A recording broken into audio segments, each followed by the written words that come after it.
நான் வந்து செட்டில் குவைட்டாக இருப்பேன். நான் ஒரு ஒரு 5, 10 புக்ஸ் வச்சுருப்பேன். அந்த புக்ஸ் மட்டும் படிச்சுட்டு குவைட்டாக இருப்பேன். எனக்கு புக் படிக்கிறது ரொம்ப பிடிக்கும். 2வது என்னை பற்றி கிசுகிசு வந்துருமோன்னு எனக்கு பயங்கர பயம். 3வது வந்து இந்த தேவையில்லாமல் இந்த காசிப்பில் இழுத்து விட்டுருவாங்கல்ல. 3வது மனுஷன் வந்து வேற யாரையாவது பற்றி சொல்லி, ஓ மோகினியும் அவங்களும் பேசிகிட்டு இருந்தாங்க, இவங்கள பற்றி தப்பா அந்த மாதிரி வந்துரும்னு எனக்கு வந்து ஒரு பயம் இருந்தது. ஸோ இது எல்லாத்துக்கும் வந்து ஒரு பெரிய தீர்வு என்னன்னா, புக் படிக்கிறது தான். So I learned languages, I learned places. They were okay with it. யாருமே வந்து இந்த பொண்ணுக்கு தலகணம்னு சொல்லலை. இந்த பொண்ணுக்கு படிக்கிறதுக்கு பிடிக்கும். ஸோ எல்லாத்தையுமே ஒரு பாசிட்டிவ் ஆங்கிளாக அவங்க பார்த்தாங்க. என்ன நானாகவே அக்செப்ட் பண்ணிக்கிட்டாங்க. அதுக்கு தகுந்த ரோல்ஸ் கொடுத்தாங்க.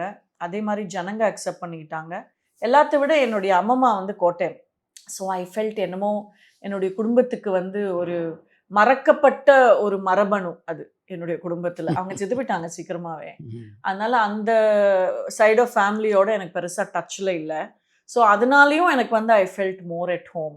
So it was really really fun. Mohanlal சாராக இருக்கட்டும், மம்முக்காவாக இருக்கட்டும்,